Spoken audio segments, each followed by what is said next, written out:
الشيطان الرجيم. Silakan.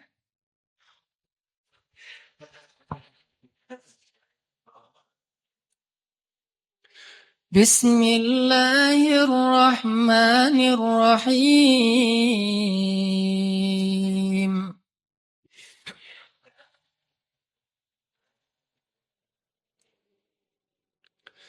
الذين قال لهم الناس إن الناس قد جمعوا لكم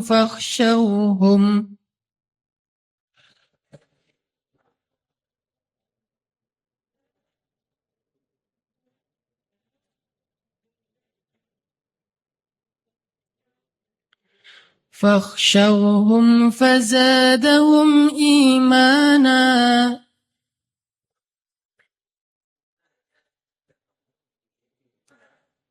وقالوا حسبنا الله ونعم الوكيل.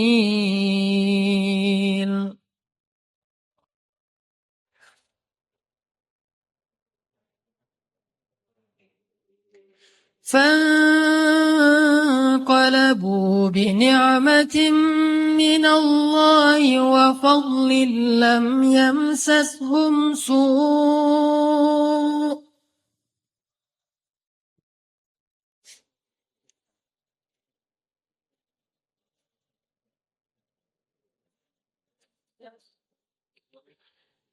يمسسهم سوء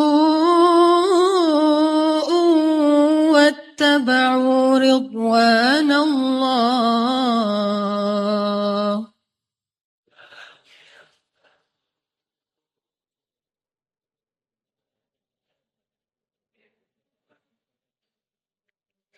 والله ذو فضل عظيم.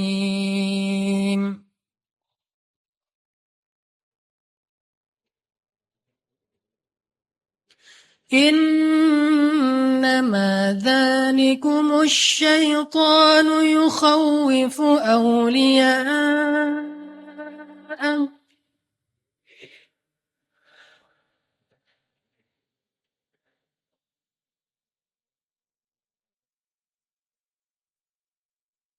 فلا تخافوهم وخافون إن كنتم مؤمنين.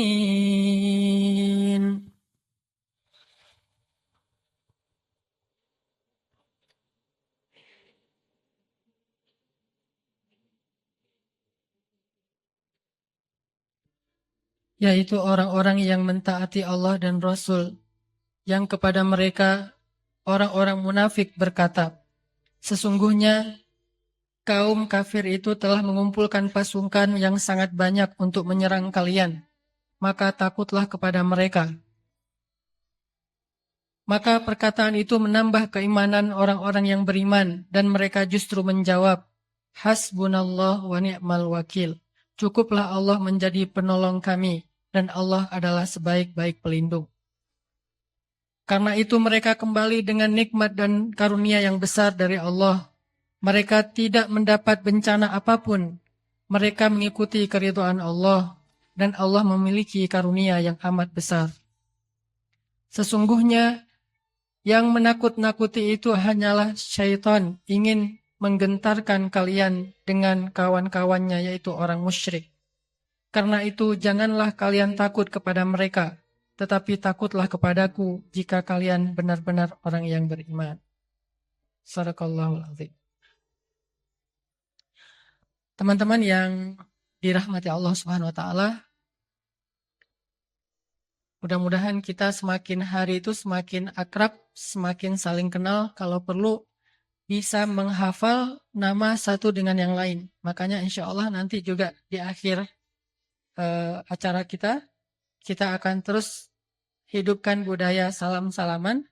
Setiap Rabu kita kenal teman baru, saudara baru, dan saya sangat berharap teman-teman sekalian di sini mengenal saya, sehingga nanti kalau ada di antara teman-teman yang duluan masuk surga, mudah-mudahan dia yang akan menolong kita dari api neraka. Karena yang bersaudara karena Allah di dunia, nanti di akhirat juga akan saling mencari saudaranya. Dan kita nggak tahu dalam satu masjid istiqomah ini siapa di antara kita yang pertama bakal masuk surga itu kita nggak tahu. Saya nggak akan bilang dengan sok pede bahwa saya duluan karena belum tentu. Dan teman-teman di sini mungkin nggak kenal. Bisa jadi yang di sebelah teman-teman di sini ada orang yang kalau di sisi Allah dialah yang paling istimewa dan menjadi ahli surga lebih dulu. Mungkin yang menurut kita penampilannya biasa-biasa aja, bisa jadi dia 500 tahun lebih dulu masuk surga dari yang lain. Makanya kita harus kenal orang itu. Walaupun kita nggak tahu yang mana orangnya sekarang. Tapi kita harus kenal sebanyak mungkin orang-orang yang insya Allah rajin ke masjid. Sehingga nanti di akhirat kita berharap dia yang akan salah satunya nolong kita untuk masuk surga. Makanya supaya saya merasa tenang, banyak yang kenal saya, banyak yang tahu saya, sehingga saya berharap dia bisa nolong saya masuk surga. Jangan lupa follow Hanan Attaqi. Ujung-ujungnya.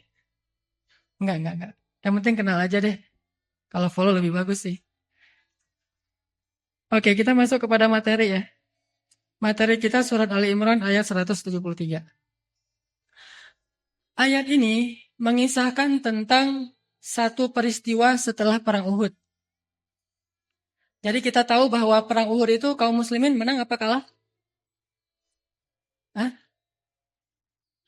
Menang, cuma agak kebobolan ya. Kalau perang Badar itu menangnya telak, nggak kebobolan sama sekali. Kalau perang Uhud itu kebobolan dulu. Pertama menang, udah gitu kalah, udah gitu menang. Artinya 2-1. Menang, karena tidak ada satupun perang yang dilakukan oleh Rasulullah yang kalah itu nggak ada. Yang ada 2 kali kebobolan, perang Uhud sama perang Hunain. Yang lain mah menang telak.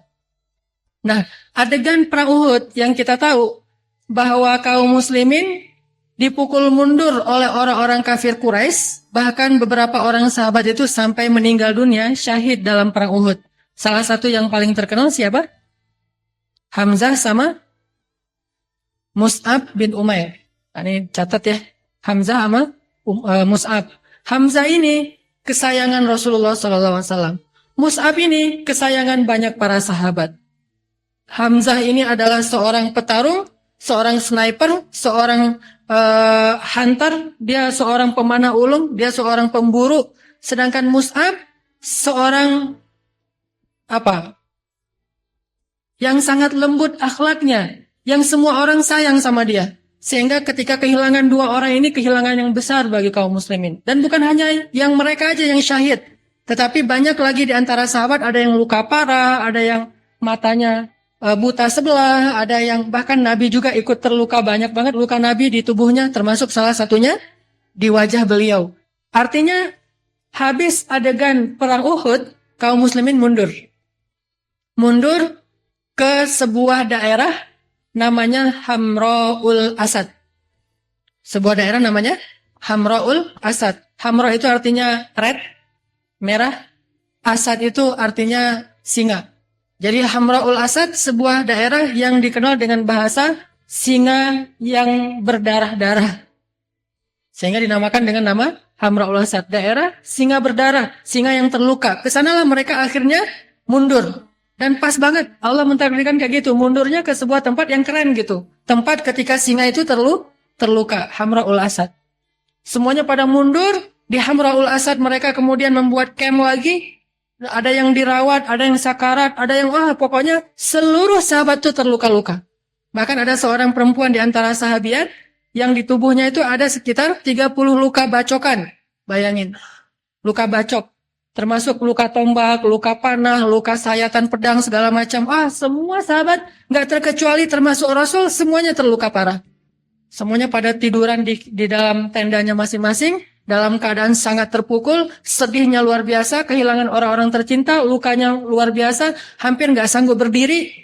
Dalam keadaan seperti itu, tiba-tiba Nabi mengumpulkan mereka semuanya. Jadi Nabi baru selesai diperban, para sahabat udah selesai dirawat, tapi lukanya masih jelas, masih ada, masih kesakitan, dan juru rawatnya nggak banyak. Setelah mereka selesai diperban lukanya, baru selesai dirawat, langsung dikumpulin sama Nabi. Ayo kumpul. Ada berapa orang? Sekitar 700 orang. Aslinya 1000 orang tapi 300 orang berkhianat. 700 orang. Dikumpulin lagi sama Nabi itu, 700 orang. Udah ngumpul, lalu Nabi mengajak mereka ngapain? Bukan, ya udah kali ini mungkin memang bukan jatah kita, jatah orang kafir Quraisy, ya udah kita pulang aja yuk. Ternyata Nabi bukan ngomong gitu. Sekarang kita udah selesai membenahi luka-luka kita. Wahai kaum muslimin, siapa yang pengen menjemput surga? Ayo kita kejar musuh. Dalam keadaan luka parah malah ngajak kejar musuh. Kalau diajak, nggak apa-apa. Yang penting kalian udah dapat pahala. Allah udah mencatat kalian ikhlas, udah mencatat sebagai mujahid. Yang udah meninggal pasti dia lebih bahagia daripada yang masih hidup. Ya udah kita pulang aja deh. Yang kita lakukan udah kita usahain semaksimal mungkin. Ya gimana lagi? Ini takdir Allah. Nabi nggak bilang gitu. Wahai kaum muslimin, ayo kita bangkit, kita kejar lagi musuh. Dan sahabat yang mendengar ajakan ini, mendengarnya tuh bukan sambil berdiri, mendengarnya sambil berbaring karena udah nggak sanggup lagi. Saking lelahnya, berhari-hari nggak tidur, luka pula. Dalam keadaan lemah kayak gitu, lemah banget. Saya pernah ngerasain lemah yang kayak gini nih. Jalan jauh, kurang makan, kurang tidur. Kayak yang saya cerita sebelumnya pas lagi haji backpacker. Haji dari Mesir kan nggak punya maktab tuh, nggak punya hotel. Akhirnya kita dari Mekah ke Mina jalan, dari Mina ke Muzdalifah jalan, Muzdalifah ke Arafah jalan, semuanya jalan. Dari Arafah jalan lagi ke Mina, dari Mina ke Mekah lagi, balik lagi ke Mina. Karena ada tawaf ifadah, balik untuk mabit segala macam. Makannya kurang, tidurnya kurang. Di Arafah kita tidurnya itu di trotoar. Di Mina kita tidur dekat tempat lontar jamarat. Jadi kita sambil tidur bisa lontar jamarat gitu. Saking dekatnya. Hotel benar-benar VVIP. Orang presiden aja nggak gitu-gitu amat gitu. Kita benar-benar di samping tempat lontar jumrah. Kita tidur di situ. Kalau malam dingin banget, kalau siang kita karena crowded panas banget. Dalam keadaan kayak gitu, itu jalan itu udah tawaf. Karena tawaf ifadah itu penuh-penuhnya waktu tawaf, kita nggak jalan, berdiri aja gini. Tiba-tiba udah selesai, udah 7 putaran. Kenapa? Saking ramenya. Jadi tawaf itu nggak perlu jalan, berdiri aja udah. Berdiri di bawah diri sama arusnya ke bawah. Kita bilang Allah Akbar aja kan kita harus kayak gini ke Hajar Aswad ya. Bismillah Allah Akbar kan gitu harusnya ya. Saking lemah, udah lemah banget, udah nggak berdaya banget. Kalau bukan karena itu wajib dan nggak bisa ditunda, maka mungkin udah nggak sanggup lagi. Seandainya ada yang ngebadalin, tapi kalau bisa sih gratis, badalin deh gitu. Diganti sama yang lain. Ternyata nggak bisa, harus kita sendiri yang ngelakuin. Saking lemahnya. Dan ini lebih dahsyat daripada sekedar umroh dan haji. Ini perang. Bayangin aja orang-orang di Palestina. Saya pernah dapat cerita dari seorang teman yang pernah di sana. Dia bilang para mujahid Islam yang sedang membela tanah air mereka di Palestina tuh menunggu datangnya tank Israel di bawah terowongan itu bisa berbulan-bulan. Itu namanya ribat. Jadi dalam jihad itu ada sebuah aktivitas namanya ribat. Ribat ini bukan perang, tapi melatih kesabaran. Nungguin aja. Di dalam terowongan yang kecil, yang orang untuk selonjoran aja nggak bisa, apalagi berbaring. Jadi duduknya itu ngeringkuk gitu di bawah terowongan. Nungguin apa? Nunggu tank musuh lewat untuk diledakin. Jadi dia pasang kayak granat gitu, udah gitu dia nungguin kalau tank musuh lewat baru diledakin. Dan itu entah berapa lama tanknya musuh lewat, bisa berbulan-bulan, bisa berminggu-minggu.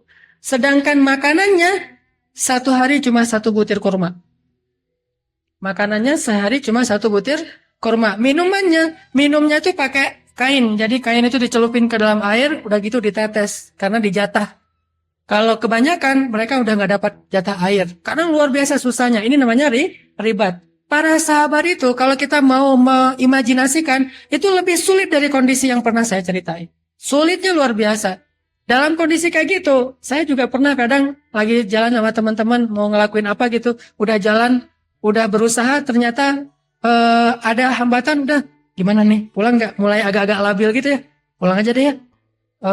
Tanggung Ustaz dikit lagi kita coba sekali lagi. Ya udah deh coba sekali lagi, tapi udah agak setengah hati. Pas udah dicoba nggak bisa juga, udah aja kan kita udah berusaha. Aduh pulang aja. Pulang akhirnya kan semangat kita nggak kayak gitu. Sahabat Nabi dalam keadaan lemah banget, Nabi bilang ayo kita kejar musuh.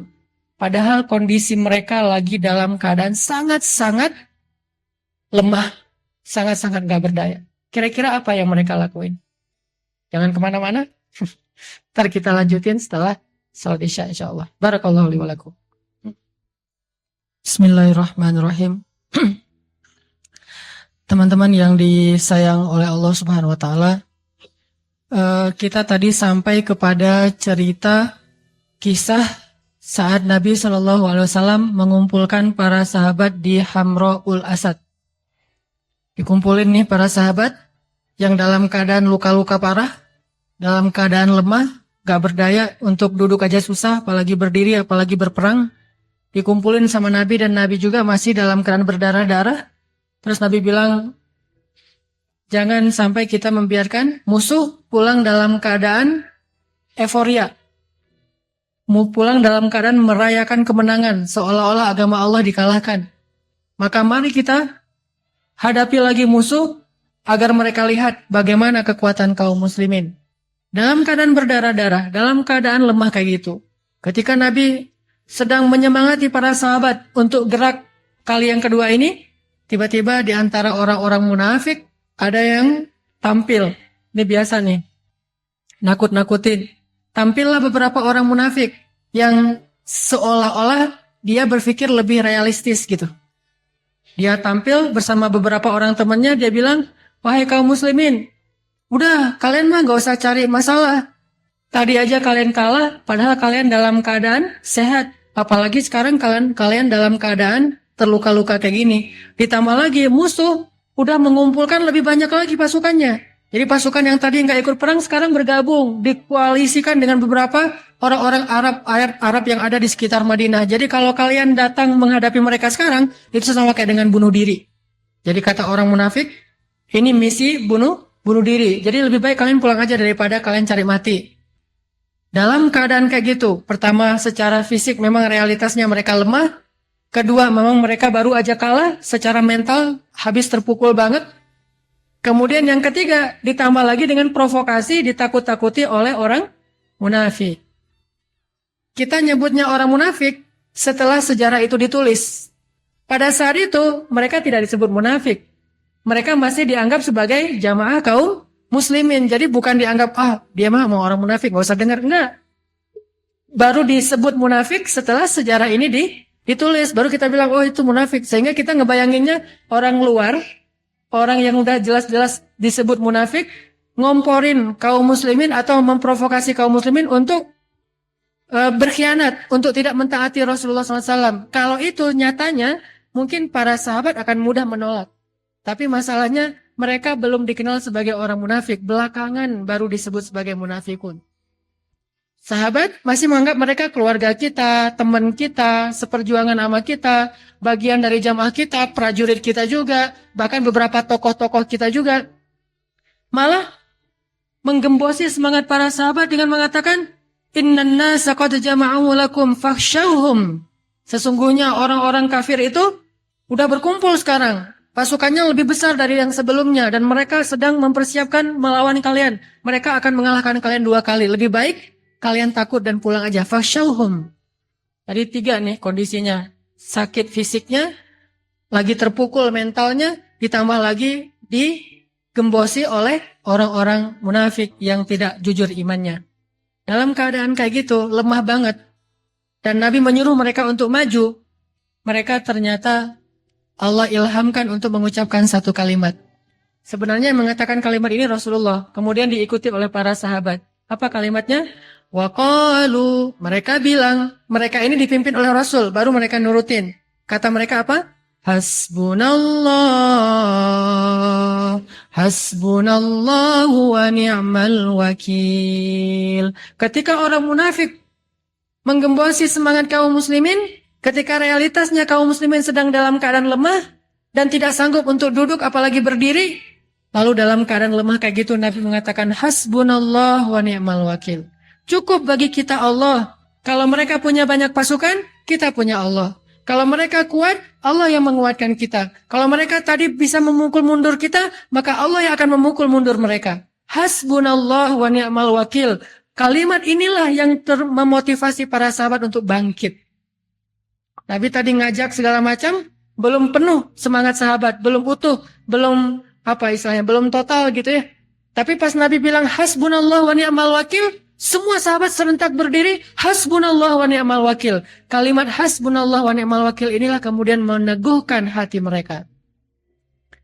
Jadi bisa dibilang, solusi kalau kita ngadapin suatu masalah, suatu kenyataan yang menurut kita berat banget, yang gak mungkin kita bisa menghadapi kenyataan itu. Kayak para sahabat gak mungkin bisa menghadapi musuh yang baru saja ngalahin mereka. Ditambah lagi sekarang mereka sakit. Ditambah lagi dengan fitnah orang-orang munafik. Kalau kita dalam keadaan persis seperti itu dalam hidup kita, maka gak usah maju dulu. Gak usah mikir solusi dulu. Ucapin aja dulu, hasbunallah wa ni'mal wakil. Ntar Allah yang akan menguatkan kita.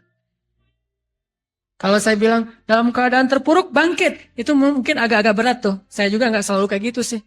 Ketika dalam keadaan misalnya merasa kayaknya nggak mungkin lagi nih bisa diusahain, udah nyerah aja. Terus kita bilang jangan nyerah dulu, bangkit dulu. Mungkin itu next lah. Tapi yang pertama katakan saja dulu hasbunallah wa ni'mal wakil. Cukup Allah dan sebaik-baik pelindung. Dari kalimat inilah Allah akan memasukkan iman dalam hati orang-orang yang soleh yang mengucapkannya. Dengan keimanan itu nanti Allah akan meneguhkan hatinya. Hasbunallah wa ni'mal wakil. Walaupun kita mengucapinnya dengan gemetar, walaupun kita mengucapkan kalimat hasbunallah itu dengan sedikit rasa agak khawatir, benar nggak ya, bisa nggak ya, tapi katakan saja dengan mantap lisan kita, walaupun belum mantap hati kita, katakan saja dengan lisan kita hasbunallah wa ni'mal wakil, walaupun hatinya beneran. Enggak juga sih, enggak apa-apa. Pokoknya ucapin aja dulu. Hasbunallah wa ni'mal wakil. Setelah itu nanti Allah yang akan memperbaiki urusan hati kita. Ini rahasia pertama, gimana biar kita enggak jadi Indo-runners dari kenyataan. Enggak lari dari kenyataan.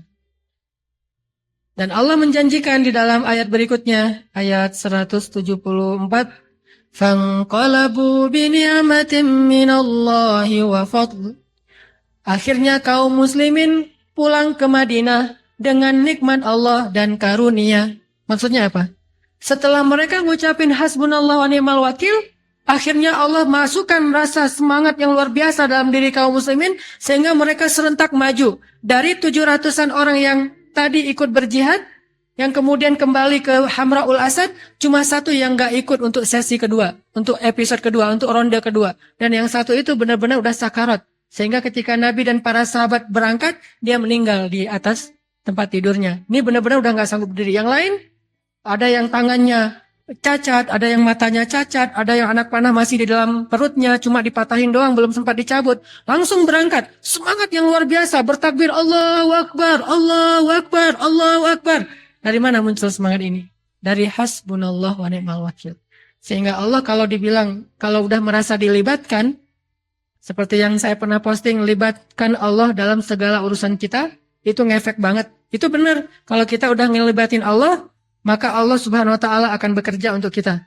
Bekerja untuk kita maksudnya Allah akan masukkan dulu semangat dalam hati kita. Masukkan harapan dulu dalam benak kita. Sehingga kita menjadi orang yang lebih optimis, lebih berani, lebih siap, lebih tough gitu. Nah dalam keadaan kayak gitu para sahabat, Allahu Akbar, Allahu Akbar. Berangkat nih rame-rame nih. Mendengar suara takbir dari kejauhan yang begitu menggema, lebih menggema daripada takbir kita di lebaran. Takbir kita kan agak-agak lembut ya. Takbir Indonesia gimana?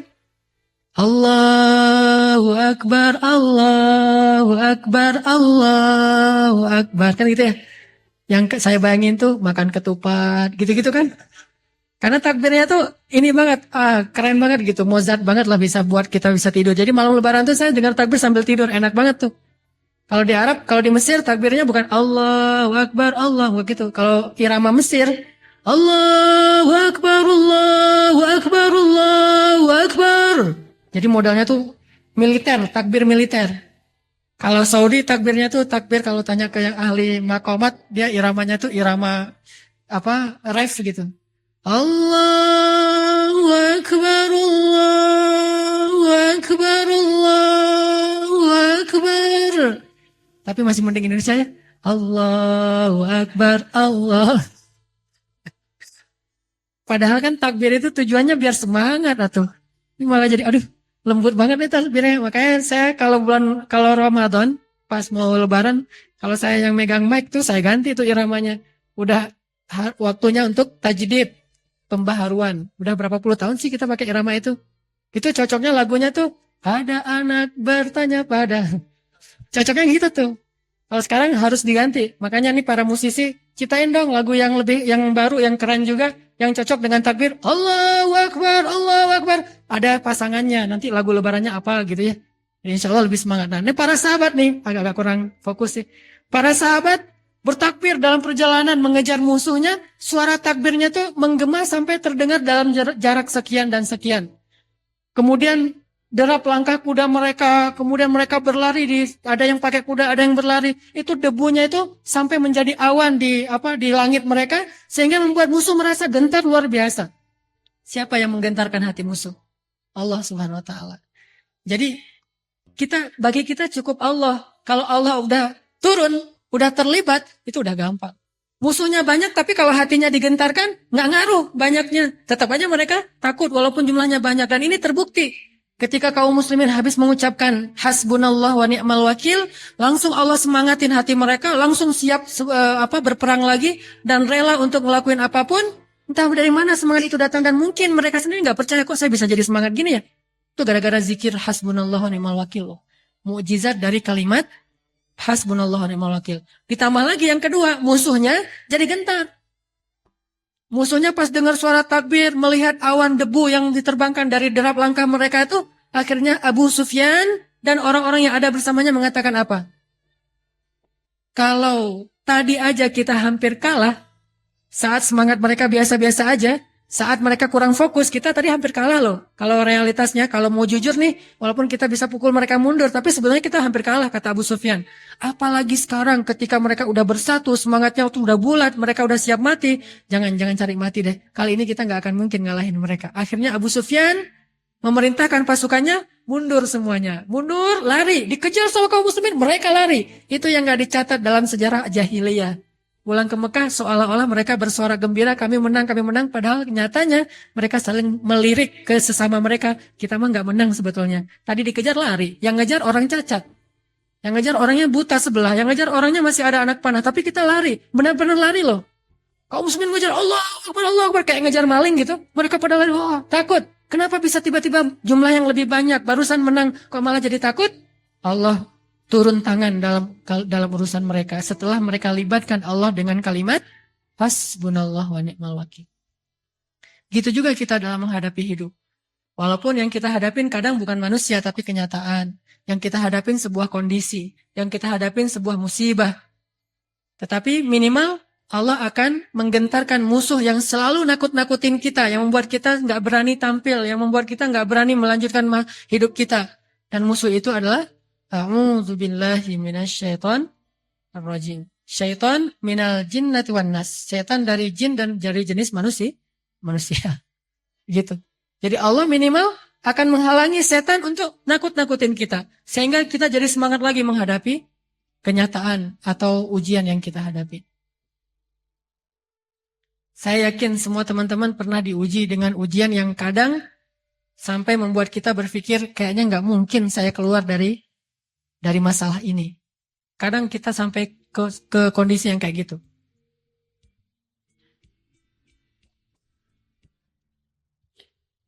Benar? Pernah ngalamin kayak gitu? Ngerasa, aduh, gak mungkin nih saya kayaknya bisa dapat jalan keluar nih, udah terlalu berat nih, ini di luar kemampuan saya nih dan segala macam. Sehingga kita pengen lari aja dari kenyataan. Lari dari kenyataan, pelampiasannya kemana? Kalau masih takut mati, minimal minum. Atau nggak jelas, pokoknya aktivitasnya nggak jelas, pengen lupain aja, nggak mau dihadapin, nggak mau dipikirin, nggak mau dicarikan solusi, nggak mau dirasain, pokoknya mau lari aja. Kalau lebih parahnya lagi nanti larinya adalah pengen bunuh diri, nauzubillah. Dan saya yakin teman-teman di sini nggak ada yang kayak gitu, karena masih ada di sini. Kalau nggak udah nggak ada ya. Kalau benar-benar bunuh diri pasti kan udah nggak ada di sini. Ada tuh yang suka jualan pakai VW kombi itu di depan. Mau malam ini kayaknya dia lagi nggak ini. Namanya Joni. Joni. Odoy. Namanya Odoy itu. Dia pernah cerita. Ini ada nggak Odoy orangnya? Nggak ada. Wah, dia ketika ada masalah besar, masalah finansial, karena dia merasa udah nggak punya lagi. Gimana nih solusinya? Udah gelap, udah mentok gitu. Larinya kemana? Larinya ke mistik. Kata dia, semua dukun dari ujung Pulau Jawa ke ujung Pulau Jawa sana, udah saya datangin semuanya deh. Udah saya coba satu-satu ke dukun A, dukun B, dukun C, baik yang nggak masuk TV atau yang sekarang ada di TV. Saya cobain tuh semua satu-satu, dukun-dukunnya. Pengen cari solusi ke para dukun. Mbah, dia ceritain ketika kita lagi berkemah, ceritain satu demi satu, usaha dia datang ke dukun mencari solusi, ternyata nggak ngefek, malah habis nambah masalah gitu. Uangnya habis, karena kan ada mahar ya.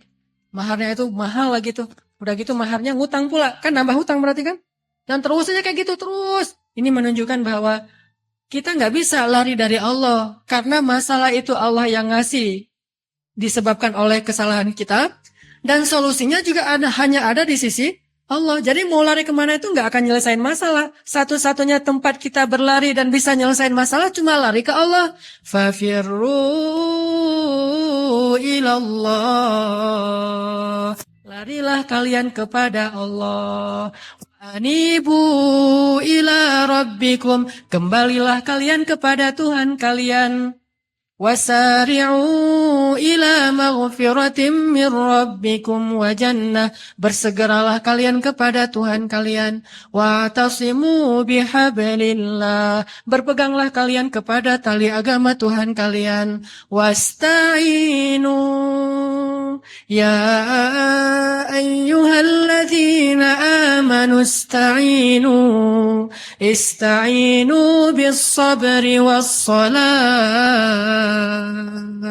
Kalau kalian mau minta tolong, larinya ke siapa? Ke Allah. Mintalah tolong kepada Allah dengan sabar dan sholat. Cuma itu tempat kita lari. Jadi kalau mau indoor runners dari kenyataan, runnersnya itu ke masjid. Runnya itu ke masjid, runnya itu ke atas sajadah. Sampai ada istilah kemarin dari teman-teman, kalau tidak ada pundak tempat bersandar, maka masih ada sajadah tempat bersujud. Dan itu selalu ada. Udah aja runnya, larinya. Kalau kita pengen lari dari kenyataan, larilah kepada pemilik solusi, yaitu Allah. Salah satu caranya selain sholat, hasbiyallah wa ni'mal wakil. Katakan itu dulu. Kemudian berwudu, sholat. Nah itu benar-benar ngefek tuh. Ngefek banget. Tapi kita harus paham ya, cara Allah menyelesaikan masalah kita. Kadang-kadang udah diselesaikan sama Allah, kita bilang belum. Ada dua cara Allah ngasih solusi terhadap seorang hamba. Cara pertama, kita bilang hasbunallah wa ni'mal wakil, kita sholat, kita berdoa, kita sujud panjang, tiba-tiba dapat berita masalah kita beres. Bisa kayak gitu. Ketika kita sakit, tiba-tiba langsung mendingan, lebih baik, jadi sehat gitu. Ketika kita berhutang, tiba-tiba ada yang ngebayarin. Ketika kita lapar, tiba-tiba kita bisa dapat makanan dan seterusnya. Bisa jadi solusinya adalah selesai masalah kita. Tetapi ada yang lebih keren dari ini. Ada yang lebih mantap lagi nih. Apa solusinya? Kadang Allah tidak menyelesaikan masalah itu sekaligus. Tetapi Allah menguatkan hati hambanya menghadapi masalah itu. Dan inilah solusi terbaik. Kadang Allah kalau mau nolong seorang hamba, kalau hambanya biasa-biasa aja, Allah tolong dengan dikasih solusi. Ini nih solusi. Kamu selesai dari masalah kamu. Bisa kayak gitu. Tapi cara yang kedua, ini cara untuk orang yang lebih Allah cintai nih. Kalau yang dikasih solusi dicintai, cuma nggak banget. Kalau yang banget dicintai banget, yang istimewa banget di sisi Allah, Allah nggak akan langsung ngasih solusi. Tetapi Allah akan menguatkan hatinya menghadapi masalah itu. Makanya Nabi Ayub, nggak pas sakit, kan Nabi tuh. Nabi kan kalau ada masalah langsung ditolong Allah kan. Dan dia kekasih Allah pula. Pas Nabi Ayub sakit, nggak langsung besoknya sembuh. Kan enak tuh. Ternyata nggak. Allah kuatkan hatinya menghadapi sakit selama 17 tahun. Nggak pernah mengeluh sama sekali. Dan itulah pertolongan Allah untuk Ayub. Setelah dia melewati masa yang panjang itu, dengan kesabaran dan ketabahan, nggak pernah mengeluh. Justru yang Allah sediakan untuk dia nanti jauh lebih istimewa daripada diberikan solusi di awal. Makanya kadang ada dua cara. Tapi kita yakin, salah satu ini akan ngefek pada kita. Atau dua-duanya. Kalau kita hasbunallah wa ni'mal wakil, kalau kita sholat, kalau kita tawakal kepada Allah, wa ufawwidu amri ilallah, saya serahin masalah saya kepada Allah. Satu, mungkin Allah akan menyelesaikan masalah kita segera. Dua, dan ini mudah-mudahan juga bisa kita rasain, Allah nggak nyelesain masalah kita, tetapi dikuatkan kita ngadapin masalah. Nggak langsung, misalnya ada masalah dengan pasangan. Kan ada tips, ini tips saya sebagai yang udah nikah. Kalau udah nikah tuh tetap ada masalah. Jangan berpikir udah nikah nggak ada masalah. Banyak. Masalahnya sama aja. Tetap ada. Cuma mungkin insya Allah Allah lebih membantu karena udah dalam kondisi yang halal. Ada masalah nih dengan pasangan. Kan tipsnya kalau lagi ada masalah sama pasangan, sholat ya. Kayak Nabi kalau lagi masalah dengan istrinya, beliau ke masjid, sholat. Nah, saya juga gitu. Kalau Ali bin Abi Thalib ke masjid, sholat, terus tidur di tanah sampai kepalanya berdebu. Cuma saya nggak tidur di tanah, ke masjid aja gitu. Tidur di lantai yang kayu kayak gini. Udah ke masjid, sholat. Pulang-pulang berharap, mudah-mudahan nih, saya kan udah sholat, saya kan udah berdoa, saya kan udah hasbunallah wa ni'mal wakil. Insya Allah, pasti nih istri saya di rumah kayaknya udah tenang. Pasti istri saya di rumah nih kayaknya udah senyum-senyum lagi nih. Pasti dia kangen nih sama saya nih, GR gitu ya. Datang nih pulang ke rumah dengan PD-nya udah sholat segala macam. Pas datang ngetok-ngetok pintu, ternyata pintu nggak dikunci. Pas kita buka, ternyata isi rumah udah kosong, dia udah pulang kampung gitu. Berarti lebih parah lagi kan?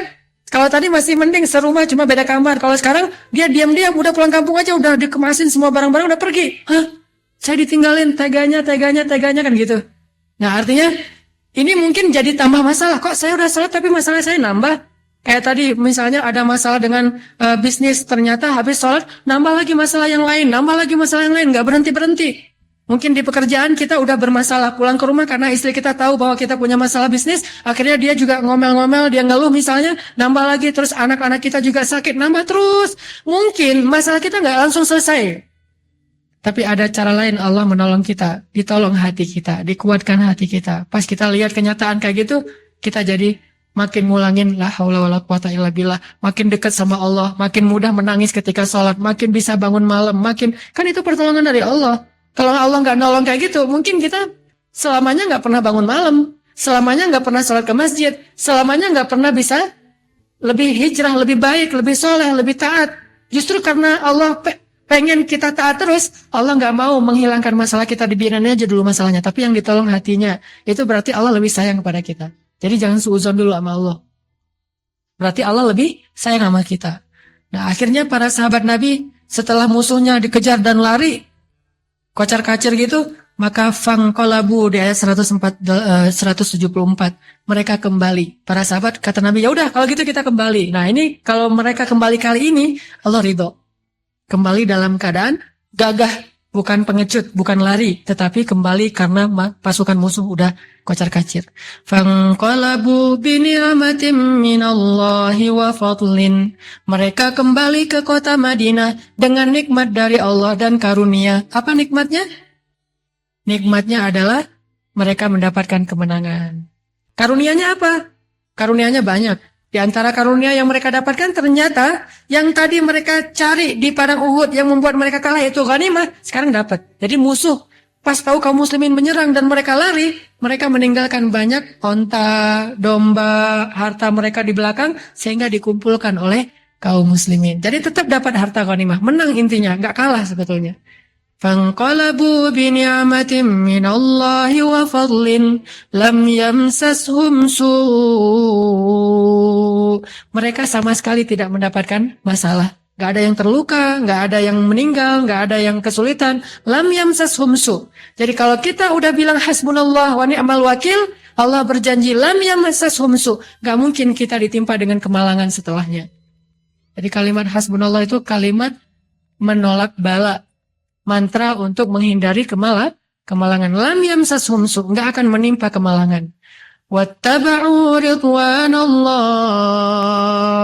Mereka mengikuti karunia Allah, ridho Allah, dan Allah menyertai mereka. Wallahu dzu fadlin azim.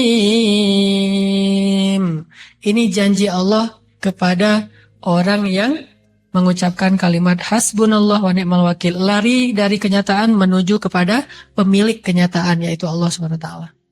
Ini kisah Uhud.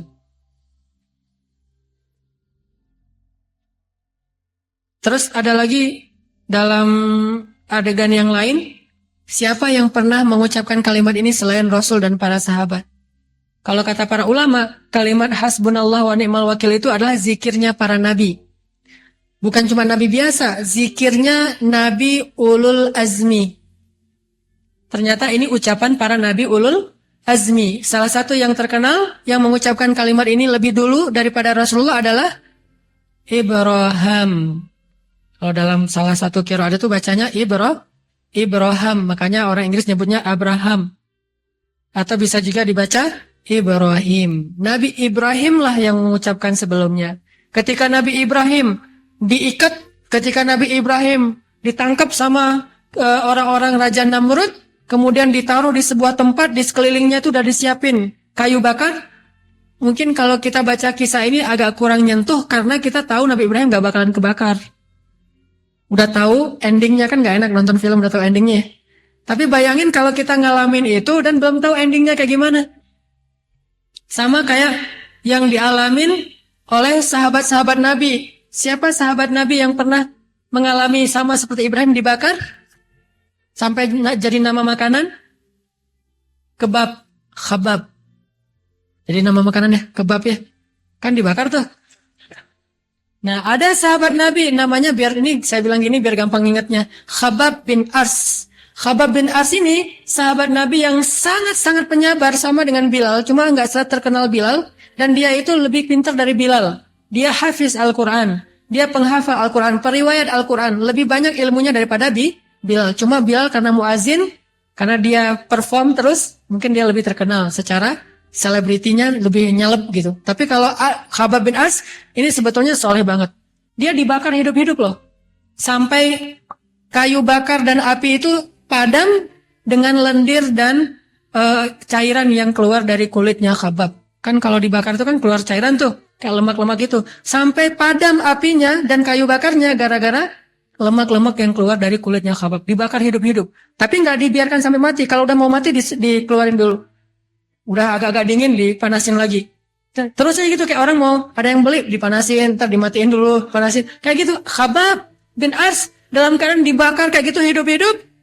Nabi datang kepada Khabbab dan mengatakan, "Ya Khabbab, ucapkanlah apa yang diucapkan kakek kita Ibrahim. Mudah-mudahan Allah akan menjadikan api itu bardan, sejuk seperti yang pernah Allah lakukan kepada Ibrahim." Akhirnya dalam keadaan dibakar Khabbab mengatakan, hasbi Allah wa ni'mal wakil, hasbi Allah wa ni'mal wakil, sambil menjerit, sambil mengatakan hasbi Allah wa ni'mal wakil. Apakah apinya menjadi sejuk? Tidak. Kan saya bilang tadi di awal, bisa jadi Allah nggak akan mensejukkan apinya, tetapi Allah akan mensejukkan hatinya.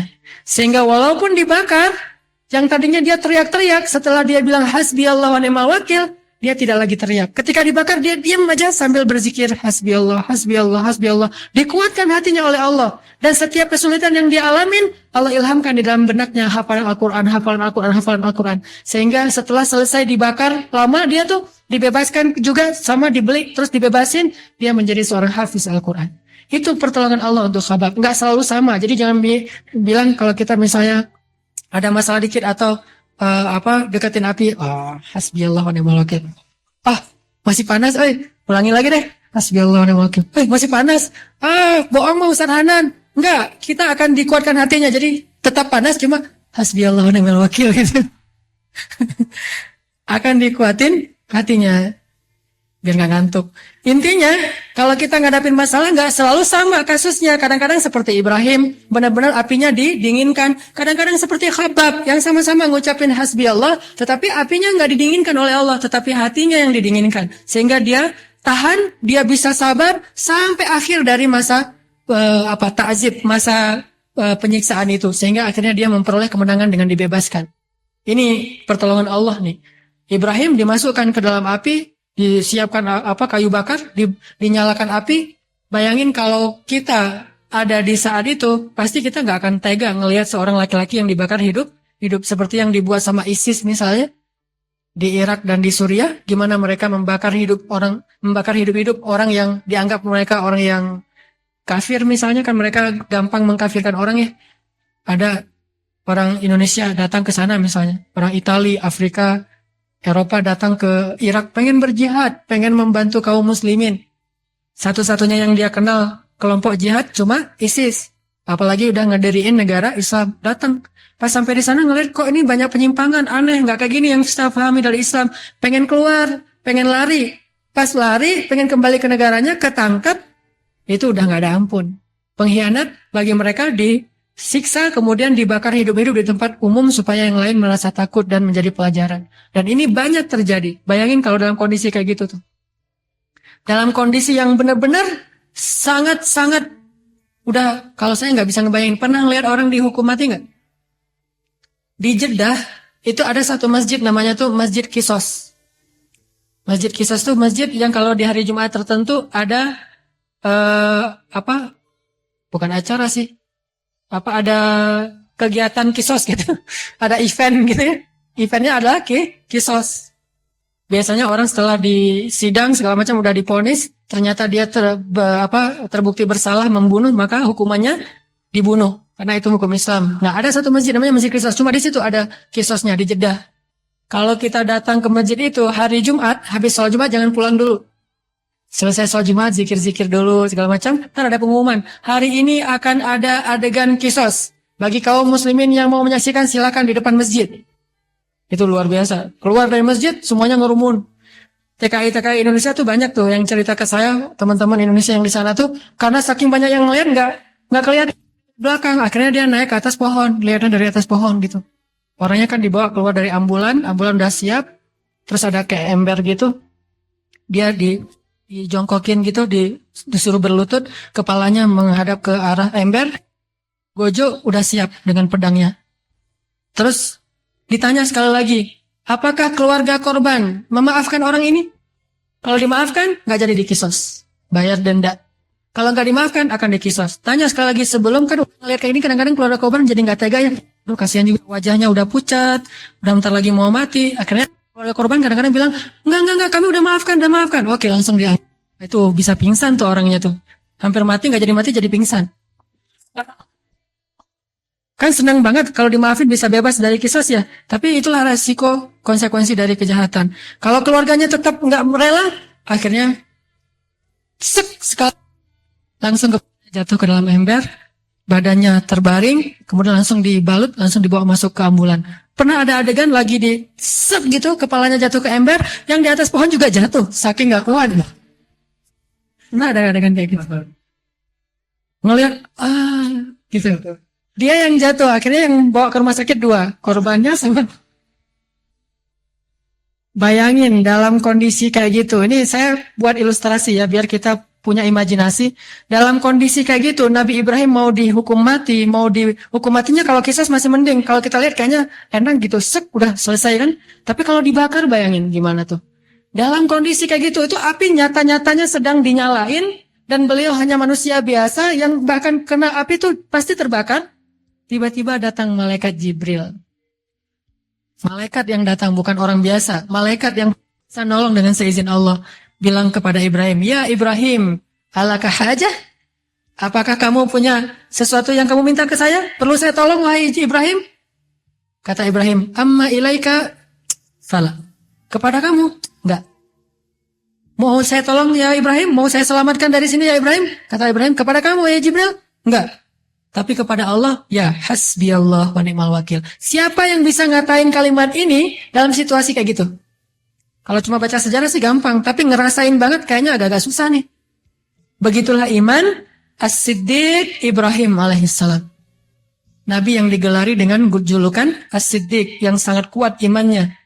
Kepada Jibril itu kan bukan musuh, bukan orang jahat. Jibril itu malaikat paling keren, paling soleh yang membawa wahyu. Pasti dia diutus oleh Allah untuk nolong Ibrahim. Jadi udah nggak ada alasan untuk nolak sebetulnya. Kalau dia terima, ya boleh Jibril, tolong bukain dong gitu. Bisa kalau dia mau bilang kayak gitu ke Jibril kan boleh banget, nggak dosa kan. Tapi tetap dia nggak mau, dan hatinya tuh nggak rela kalau sampai berbagi keyakinan dengan Jibril. Akhirnya dia bilang, amma ilaika fala, dengan gagah gitu. Bukan bilang amma ilaika fala. Ya udah Jibril, udah entar dulu, basa-basi gitu aja. Enggak. Ini mantap dalam hatinya, bukan basa-basi doang. Pas Jibril udah gitu, balik lagi ke langit. Dan Nabi Ibrahim gak menyesali kata-katanya. Aduh, Jibril gak ngerti, orang lagi kayak gini masih nanya. Enggak.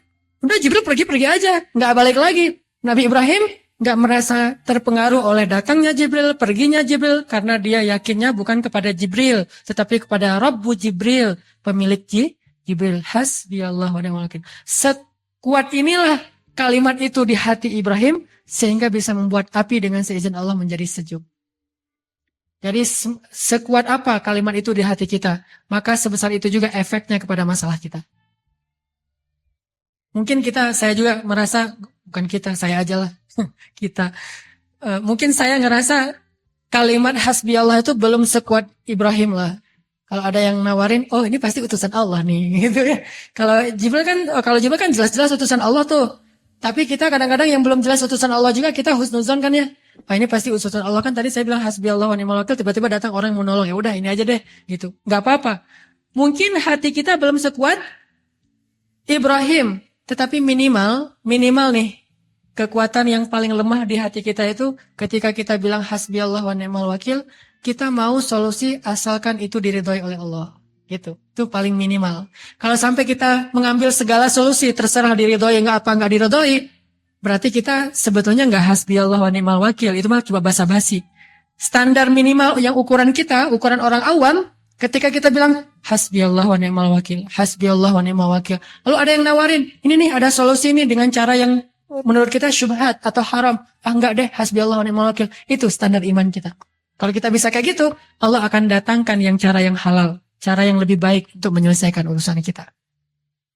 Jadi sekualitas apa, sekuat apa kata-kata hasbi Allah kita, sebesar itu juga efeknya dalam masalah kita. Siapa lagi yang pernah ngucapin kalimat ini? Walaupun dengan kalimat yang sedikit berbeda teksnya, tetapi intinya sama, hanya cukup Allah saja. Aisyah radhiyallahu anha. Ketika Aisyah difitnah selingkuh dengan seorang sahabat yang ganteng, yang soleh, namanya siapa? Sofwan bin Mu'attal.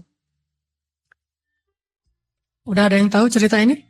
Yang udah pernah dengar cerita ini, coba angkat tangan, punten. Yang udah pernah dengar cerita fitnah terhadap Aisyah? Oh, berarti banyak yang belum ya? Saya ceritain lagi. Jadi Rasul dengan sahabat waktu itu dalam satu pulang, bawa istrinya Aisyah. Di tengah jalan, Aisyah itu minta izin kepada, kan kalau istri Nabi kalau ikut bersama Nabi itu ditandu, pakai tandu gitu ditandu. Nah pas sudah di rest area, Aisyah maaf kebelet pengen ke belakang. Nah minta izin lah kepada pengawalnya, tunggu ya saya mau ke belakang dulu. Pergi dia ke belakang menyelesaikan hajatnya.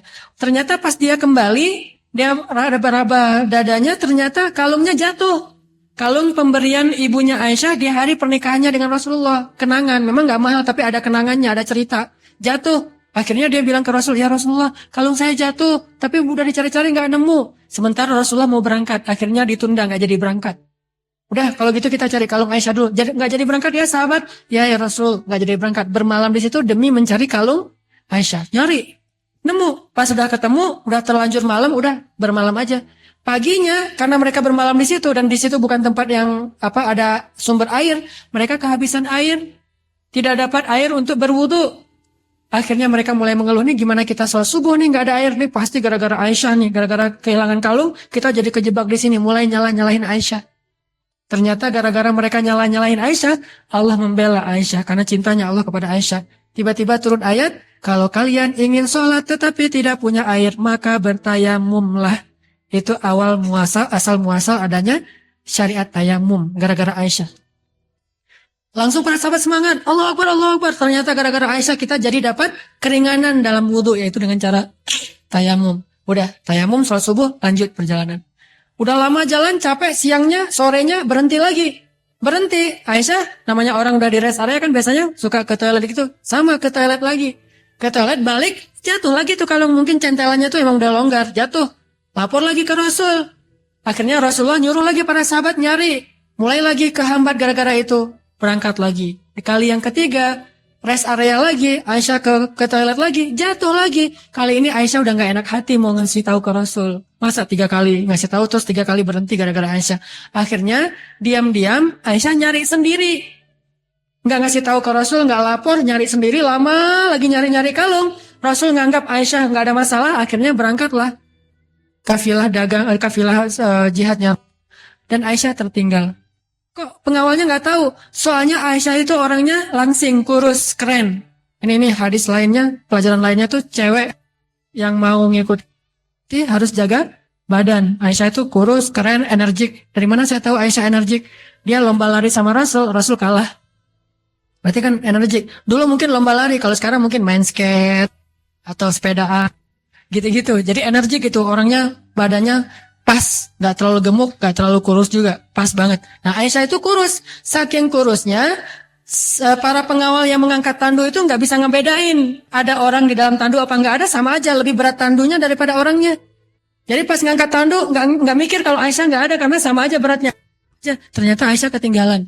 Pas Aisyah balik ke tempat tandunya nggak ada orang sama sekali. Akhirnya Aisyah baru sadar bahwa dia tertinggal rombongan. Duduklah dia di samping sebuah batu, duduk nungguin. Pasti Rasul kalau nanti ngeh pasti akan balik menjemput dia.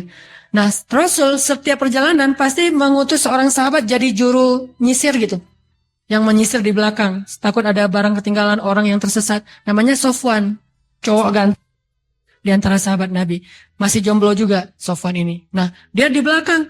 Pas dia nyisir, dapat ke area itu ngelihat perempuan lagi duduk di sebelah batu. Oh, ini mungkin rombongan Rasul ketinggalan. Dideketin, pas didekatin ternyata Aisyah.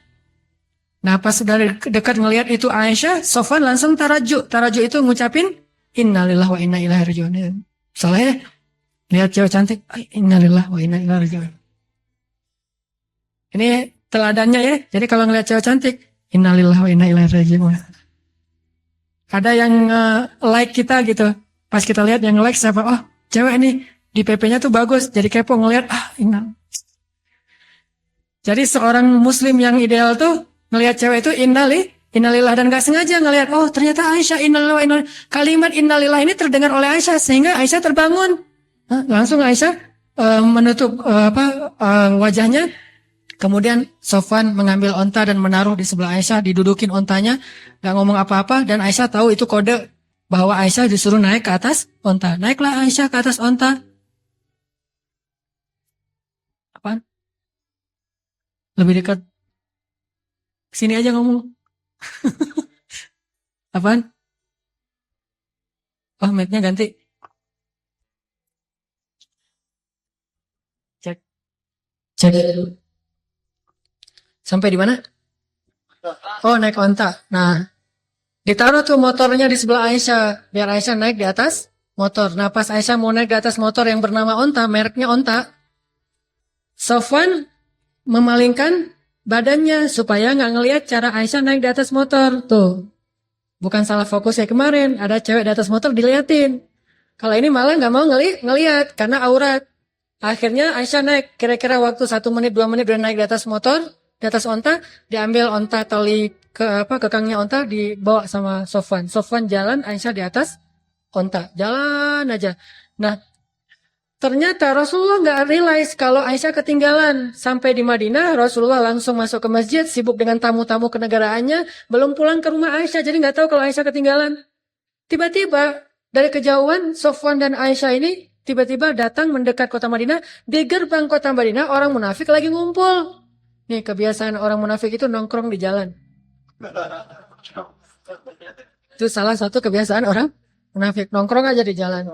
Ada yang lewat dipelototin, kalau lupa bilang punten dimarahin. Segitu. Jadi Aisyah sama Sofwan kan dua cowok cewek yang bukan muhrim lagi berduaan di tengah padang pasir. Hah? Jadi hot news kan? Wah, langsung di semuanya di broadcast tuh, di semua rumah di broadcast. Kalau broadcastnya sih sederhana, Aisyah dan Sofwan pulang berdua. Benar apa salah? Benar, nggak ada yang salah kan? Tapi bahasa ini bersayap, sehingga orang pasti akan memahaminya itu yang negatif. Wah, selingkuh nih. Orang munafik nggak pernah bilang selingkuh. Itulah bahasa media.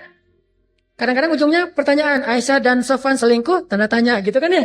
Itu kan bahasa media banget tuh. Dari zaman dulu udah kayak gitu. Aisyah dan Sofwan pulang berdua, di broadcast ke semuanya. Akhirnya yang lain orang-orang beriman sendiri yang menyimpulkan mereka selingkuh. Itu pinternya bahasa munafik pun. Sehingga orang beriman sendiri yang menyebarkan Aisyah selingkuh dengan Sofwan, Aisyah selingkuh dengan Sofwan, Aisyah udah gak cinta lagi dengan Rasulullah, Aisyah berkhianat, Sofwan ternyata ada main sama si Aisyah. Rame di seluruh rumah di kota Madinah. Sampai akhirnya Rasulullah mendengar berita itu dan Rasulullah sangat sedih. Kemudian sahabat-sahabat yang senior juga semuanya percaya dengan berita itu. Semuanya percaya. Sampai Rasulullah juga hampir percaya. Hampir Rasulullah menceraikan Aisyah. Terus Rasulullah datang ke rumah Aisyah. Ngobrol sama Aisyah. Ya Aisyah, kamu udah dengar beritanya? Udah ya Rasulullah. Gimana menurut kamu? Kata Aisyah, kalau saya bilang itu bohong, pasti Rasul nggak percaya sama saya. Padahal saya jujur. Kalau saya bilang itu benar, Allah Maha tahu saya tidak melakukan itu. Maka saya nggak mau ngomong apa-apa, cukuplah Allah bagi saya. Tuh, kalimat intinya. Kalau dalam keadaan merasa nggak ada yang nolongin kita, nggak ada yang berpihak sama kita, udah Allah cukup. Hasbi Allah. Tapi bahasanya, saya adukan saja kepada Allah, nggak kepada manusia. Udah segitu dong. Rasulullah kemudian nggak bisa nyimpulin nih gimana nih. Aisyah juga ngomongnya agak-agak nggak tegas gitu. Nanya ke Abu Bakar nggak bisa komentar. Rasulullah akhirnya ke masjid sedih banget. Tiba-tiba datang Jibril membacakan surat An-Nur 1 halaman penuh. Ayatnya tuh panjang banget bahwa ternyata benar Aisyah itu tidak selingkuh. Aisyah itu masih suci. Aisyah itu solehah, dibela dari langit. Nabi mendengar ayat ini dibacakan oleh Jibril langsung bahagia lari ke rumah Aisyah, yaitu rumah Abu Bakar, lari ke rumah Abu Bakar, ngetok-ngetok pintu rumah, dan Rasulullah memeluk Abu Bakar mengatakan, ya Abu Bakar, bahagia, bahagia, bahagia. Ada apa ya Rasulullah? Telah turun ayat yang membela Aisyah bahwa mereka tidak berselingkuh. Itu adalah sebuah musibah. Aisyah tertinggal dan Allah membela Aisyah. Nama Aisyah bersih di langit. Aisyah mendengar dari kamarnya. Ternyata Allah membela Aisyah. Aisyah nggak pernah nyangka sampai turun ayat untuk ngebelain dia. Ini gara-gara kalimat hasbiyallah wa ni'mal wakil. Sampai turun ayat lo ngebelain dia. Akhirnya karena Rasulullah udah tenang, Abu Bakar udah tenang, ngetuk pintu kamar Aisyah. Abu Bakar bilang ke Aisyah, Aisyah keluar, itu Rasulullah suami kamu datang. Allah udah membela kamu dan ayatnya dibacakan sama Rasul.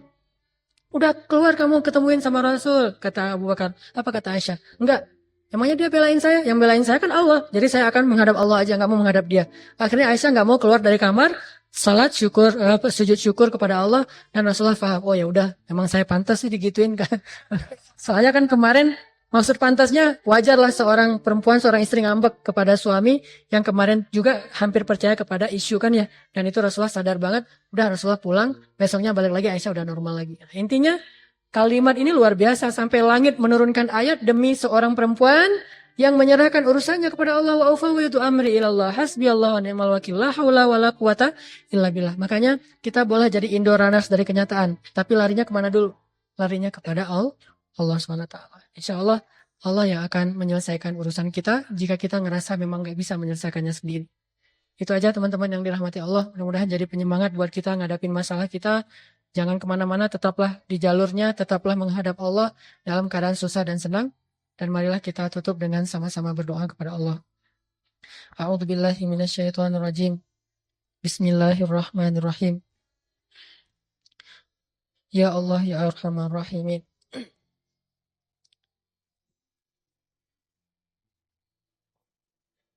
Wahai Tuhan yang menciptakan alam semesta, yang telah menjadikan bumi terhampar dengan keindahannya, dan telah menjadikan langit tinggi dengan kemegahannya.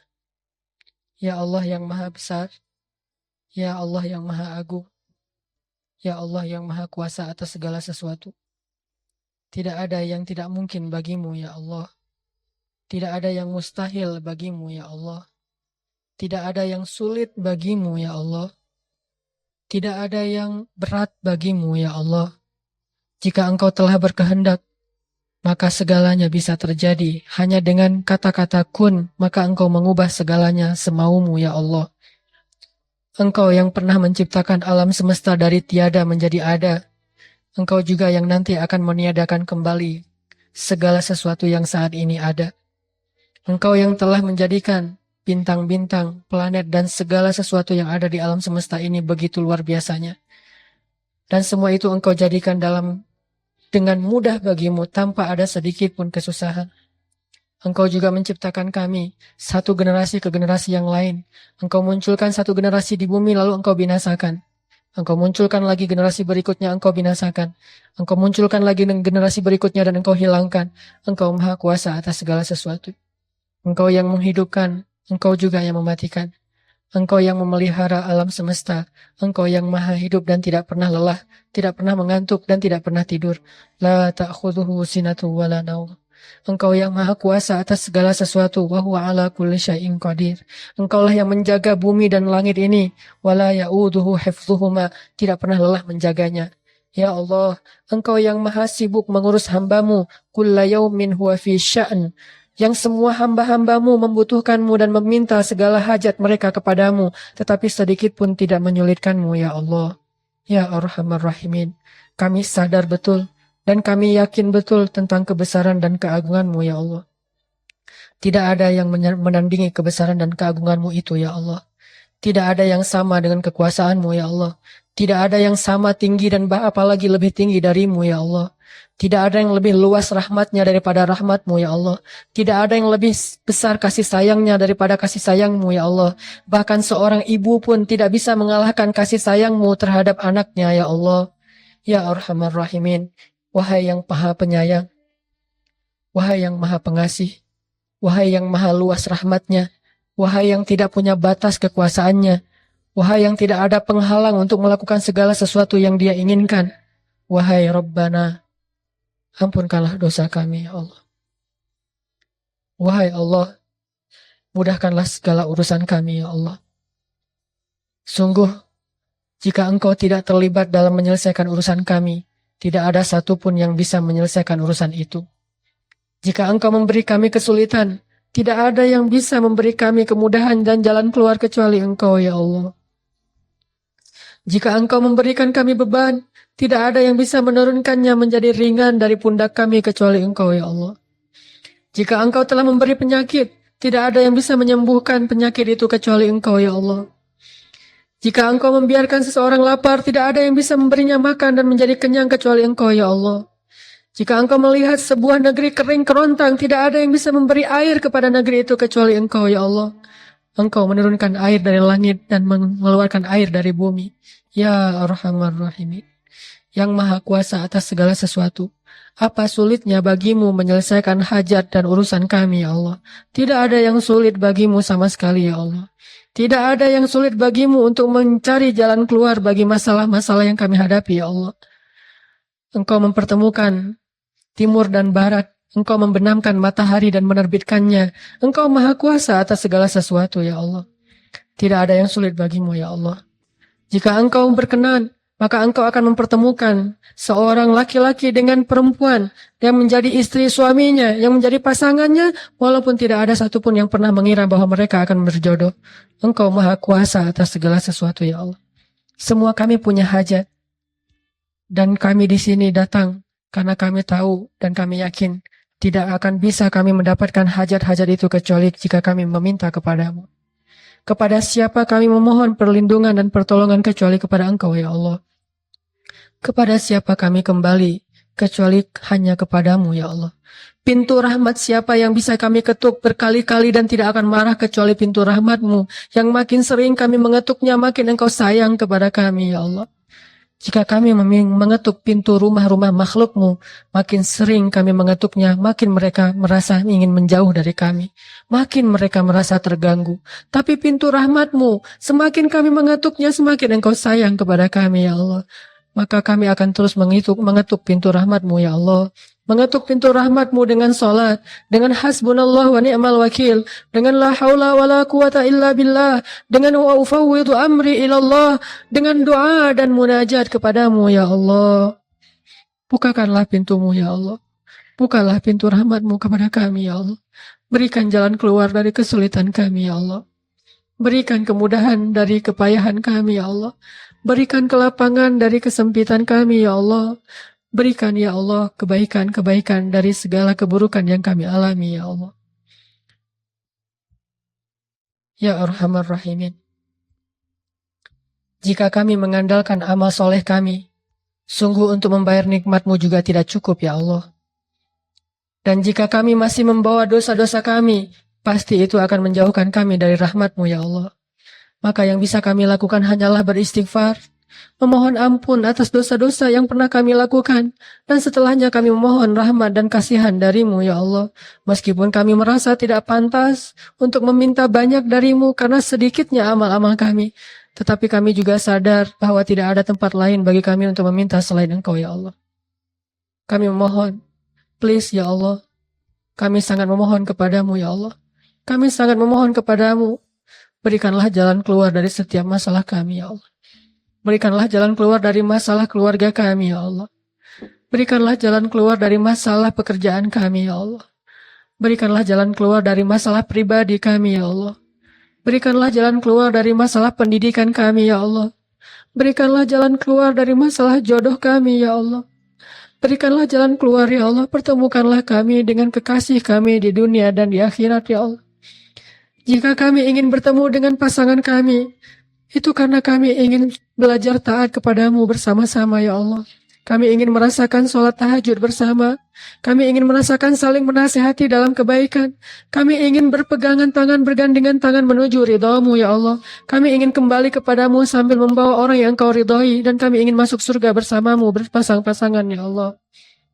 Ya Arhamar Rahimin, pertemukanlah kami dengan jodoh kami, ya Allah. Bukakanlah jalan untuk kami untuk bertemu dengan pangeran kami, dengan imam kami, dengan pemimpin di dalam rumah tangga kami, ya Allah. Dan bukakanlah jalan untuk kami bertemu dengan orang yang akan menasihati kami, ya Allah. Orang yang akan menafkahi kami, ya Allah.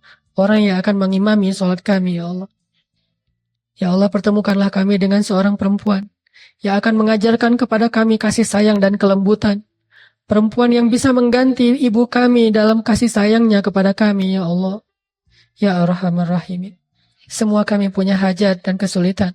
Tolonglah kami, ya Allah. Kasihanilah kami, ya Allah. Ibalah kepada kami, ya Allah. Hamba-Mu yang lemah dan tidak berdaya ini, ya Allah. Rabbana atina min ladunka rahmah. وهيئ لنا من أمرنا رشدا واجعل لنا من كل ضيق مخرجا ومن كل هم فرجا ومن كل عسر يسرا ربنا آتنا في الدنيا حسنة وفي الآخرة حسنة وقنا عذاب النار تقبل يا كريم تقبل يا رحيم تقبل يا ودود تقبل يا أرحم الراحمين أجب دعاءنا يا الله أجب دعاءنا يا رحمن أجب دعاءنا يا رحيم أجب دعاءنا يا مجيب السائلين. Terimalah doa kami, ya Allah. Mudah-mudahan doa kita pada malam ini akan menyelesaikan hajat-hajat kita. Barakallahu li wa lakum. Wassalamualaikum warahmatullahi wabarakatuh.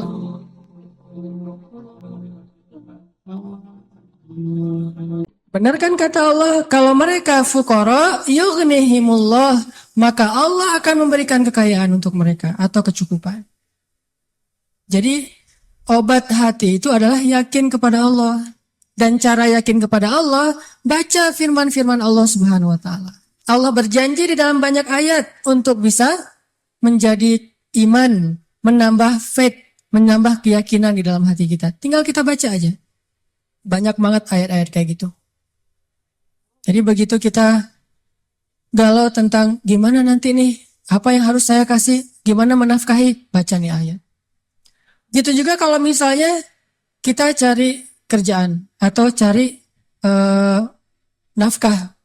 Allah Subhanahu wa taala juga memberikan kita banyak sekali ayat-ayat yang menjadi janji dari Allah bahwa siapa yang yakin kepada Allah, pasti Allah Subhanahu wa taala akan menjaganya. Itu banyak banget ayat kayak gitu. Salah satunya teman-teman bisa baca minimal banget teman-teman bisa baca di surat Hud ayat 6. Coba baca surat Hud, surat 11 ayat 6. Ini juga ayat untuk ngecas iman kita. Apa kata Allah di ayat 6 surat Hud? Bismillahirrahmanirrahim. Wa ma min dabbatin fil ardi illa 'ala Allahi rizquha. وَيَعْلَمُ مُسْتَقَرَّهَا وَمُسْتَوْدَعَهَا كُلٌّ فِي كِتَابٍ مُبِينٍ. Gak ada satupun hewan yang melata di muka bumi illa 'alallahi rizquha, kecuali Allah yang menjamin rezeki bagi mereka. Terus kenapa kita khawatir? Kenapa kita galau? Kan Allah yang menjamin, dan jaminan Allah itu sebaik-baik jaminan dijamin oleh perusahaan asuransi atau finance. Itu aja kita udah yakin gimana dijamin oleh Allah Subhanahu wa taala. Kayak ada orang yang ngambil asuransi kesehatan, dia nggak khawatir dengan sakit. Ada orang yang mengambil asuransi kendaraan, dia nggak khawatir kelecet atau terjadi kecelakaan, dirampok atau dicuri kendaraannya. Ada yang total loss only misalnya atau all risk, dia nggak khawatir. Kenapa? Ada yang menjamin. Ada orang yang mengambil asuransi pendidikan, dia nggak khawatir dengan harga pendidikan yang semakin mahal karena ada jaminan. Kalau kita masih sering ragu dan sering khawatir dengan hidup kita, berarti kita nggak yakin dengan jaminan Allah Subhanahu wa taala. Makin kita yakin dengan jaminan Allah, makin hilang rasa khawatir dalam hidup kita. Tenang ajalah, ada Allah. Ketika kita ada masalah sedikit, kita tinggal klaim. Dan mengklaim asuransi Allah itu lebih gampang daripada ngeklaim asuransi manusia. Ngeklaim asuransi manusia tetap aja ada biayanya. Tapi ngeklaim kepada Allah itu nggak ada biayanya, nggak perlu pakai nomor antri, nggak perlu jauh-jauh keluar dari rumah. Kita tinggal mengangkat kedua tangan kita mengatakan Ilahi, Rabbi, saya ada masalah nih. Tetapi Engkau Maha Besar. Dan setelah itu hati kita akan langsung tenang. Ini teman-teman, di antara obat terhadap semua penyakit hati itu adalah belajar yakin kepada Allah Subhanahu wa taala. Teman-teman bisa baca juga nanti surat Al-Mulk. Ini surat yang benar-benar nge-booster hati kita. Jadi sesi pertama ini saya pengen sharing. Ternyata kalau kita pengen menghilangkan semua penyakit hati kita, mulailah dari belajar iman, belajar yakin kepada Allah Subhanahu wa taala. Kalau kita pengen belajar menjadi orang yang menjalani hidup itu penuh dengan keyakinan, penuh dengan harapan, orangnya optimis, caranya belajar yakin kepada Allah Subhanahu wa taala. Dan salah satu cara belajar yakin kepada Allah, baca ayat-ayat Allah, terutama ayat-ayat booster tentang kebesaran Allah Subhanahu wa taala. Inna fi khalqis samawat, dalam penciptaan langit, bukan cuma di langit, tapi penciptaannya, prosesnya. Inna fi khalqis samawati wal ardi wa ikhtilafil laili wan nahari la ayatin li ulil albab. Langit, bumi, silih bergantinya malam dan siang atau musim, di situ ada bukti-bukti bahwa Allah Maha Kuasa. Kalau itu aja buat Allah gampang, cuma kun fayakun, apalagi cuma ngurus kita yang cuma kecil dibandingkan langit dan bumi.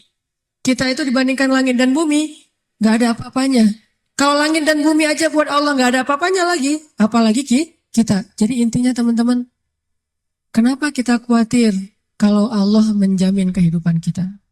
Kenapa kita khawatir kalau Allah berjanji menolong kita? Kenapa kita khawatir kalau Allah Subhanahu wa taala tidak akan menyia-nyiakan kebaikan kita?